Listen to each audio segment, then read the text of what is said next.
आइए हम जीवित पुत्रिका व्रत की कथा सुनते हैं। कथा सुनने के लिए हम हाथ में जितिया का डोरा लेंगे।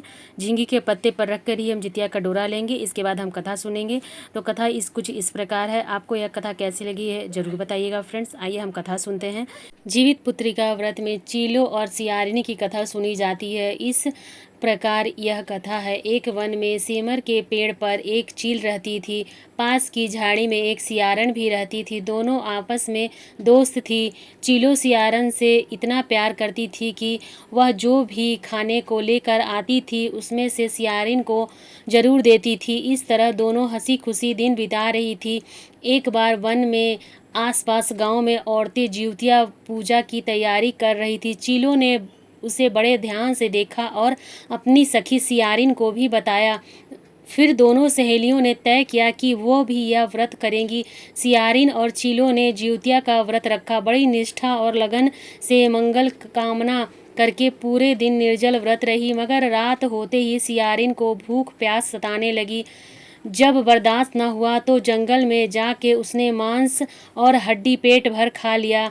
चीलों ने हड्डी चबाने की कड़ कड़ की आवाज़ सुनी तो पूछा कि यह कैसी आवाज़ है। सियारन ने कहा, बहन भूख के मारे पेट गुड़गुड़ कर रहा है, यह उसी की आवाज़ है। लेकिन चीलों ने सियारिन का झूठ पकड़ लिया। उसने सियारिन को खूब लथाड़ा कि जब वह व्रत नहीं कर सकती थी तो संकल्प क्यों किया।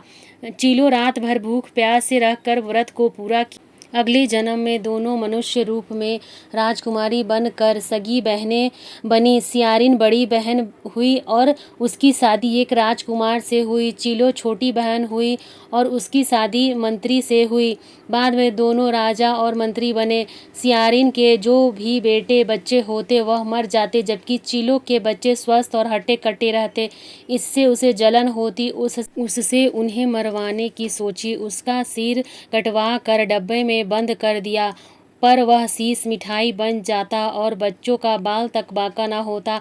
इस तरह सियारिन की बहन के बच्चे और उसके पति को मारने की कोशिश विफल हो जाती। आखिरकार दैव योग से उसे भूल का एहसास हुआ। उसने क्षमा मांगी और बहन के बताने पर जीवित पुत्रिका व्रत विधि विधान से की। गंधर्वों के राजकुमार का नाम जीवितवाहन था। वे सभी के परोपकारी करते थे। जीवितवाहन के पिता ने जब उनको राजपाट सौंपा, लेकिन उनका मन राजपाट में नहीं लगता था।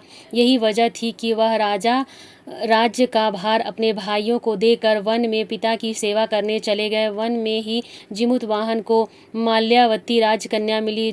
दोनों को एक दूसरे से प्रेम हो गया। एक दिन जब वह वन में भ्रमण करते हुए जीमुतवाहन काफ़ी आगे चले गए, तब उन्हें एक वृद्धा विलाप करती हुई दिखी। पूछने पर वृद्धा ने रोते हुए बताया, मैं नाग वंश की कन्या हूँ। मुझे एक ही पुत्र है। पक्षीराज गरुड़ के कोप से मुक्ति दिलाने के लिए नागों ने यह व्यवस्था की है कि वे गरुड़ को रोजाना भक्षण के लिए एक युवा नाग सौंपते हैं। आज मेरे पुत्र शंखचूड़ की बलि का दिन है। आज मेरे पुत्र के जीवन पर संकट आया है और थोड़ी देर बाद ही मैं पुत्र विहीन हो जाऊंगी। एक स्त्री के लिए इससे बड़ा दुख क्या होगा कि उसके जीते जी उसका पुत्र ना रहे। जीववाहन को यह सुनकर बड़ा दुख हुआ। उन्होंने उस वृद्धा को आश्वासन करते हुए कहा, डरो मत, मैं तुम्हारे पुत्र के प्राणों की रक्षा करूंगा। आज उसके स्थान पर मैं स्वयं अपने आप को उसके लाल कपड़े में ढक कर शिला पर लेटूंगा ताकि गरुड़ मुझे खा जाए, पर तुम्हारा पुत्र बच जाएगा। इतना कहकर जीमुतवाहन ने शंखचूड़ के लाल रंग के कपड़ा ले लिया और वह लपेट कर गरुड़ को बलि देने के लिए चुनी गई शिला पर लेट गए। नियत समय पर गरुड़ आए और लाल कपड़े में ढके जीमुतवाहन को पंजे में दबोचकर पहाड़ की शिखर पर जा बैठे। गरुड़ ने अपनी कठोर चोंच से जीमुतवाहन पर प्रहार किया। जीमुतवाहन के शरीर से मांस का बड़ा हिस्सा नोच लिया।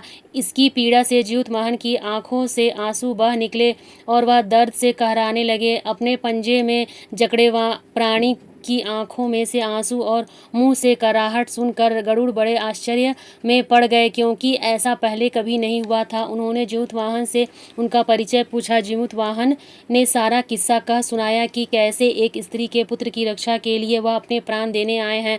आप मुझे खाकर भूख शांत करें। गरुड़ उनकी बहादुरी और दूसरों की प्राण रक्षा के लिए स्वयं का बलिदान देने की हिम्मत से बहुत प्रभावित हुए। उन्हें स्वयं पर पछतावा होने लगा। वह सोचने लगे कि एक मनुष्य है जो दूसरे के पुत्र की रक्षा के लिए स्वयं बलि दे रहा है, और एक मैं हूँ जो देवों के संरक्षण में हूँ किंतु दूसरों की संतान की बलि ले रहा हूँ। उन्होंने जीवतवाहन को मुक्त कर दिया। गरुड़ ने कहा, हे मनुष्य, मैं तुम्हारी भावना और त्याग से बहुत प्रसन्न हूँ। मैंने तुम्हारे शरीर पर जो घाव किए हैं उसे ठीक कर देता हूँ। तुम अपनी प्रसन्नता के लिए मुझसे कोई वरदान मांगो। राजा जीवतवाहन ने कहा कि ये पक्षीराज, आप तो सर्वसमर्थ हैं। अगर आप प्रसन्न हैं तो वरदान देना चाहते हैं तो आप सर्पों को अपना आहार बनाना छोड़ दें।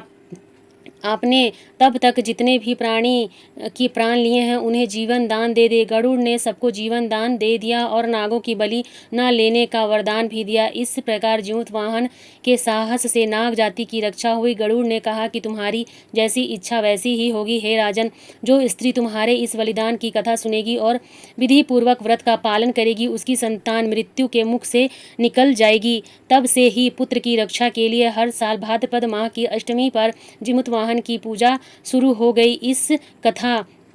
यह कथा कैलाश पर्वत पर भगवान शंकर ने माता पार्वती को सुनाई थी। इस साल जीवित पुत्री का व्रत 14 सितंबर को रखा जाएगा। इस दिन भाद्रपद माह की अष्टमी तिथि है। शाम के समय प्रदोष काल में भगवान शिव की पूजा कर कथा सुननी चाहिए। इस तरह से हमारी व्रत कथा समाप्त होती है। कथा समाप्त होने के बाद आप आरती कर लीजिए। जो दीपक जलाया है उसी से आरती कर लीजिए, या फिर आप अलग से दीपक जलाकर आरती कर सकते हैं। और उसके बाद हम हाथ में जो हमने फूल और अक्षत लिया था वो भगवान को समर्पित कर देंगे। फिर सुबह की पूजा करेंगे, उसके बाद पारण करेंगे। पारण का डिटेल वीडियो चैनल पर है, आप वहाँ से जाकर देख लीजिएगा। फ्रेंड्स, हमने जो हाथ में फूल लिया था, ज्योतिया लिया था, उसे हम भगवान को समर्पित कर देंगे। जितिया का डोरा भी यहीं पर रखा रहेगा, सुबह पारण के वक्त हमें पहनना है।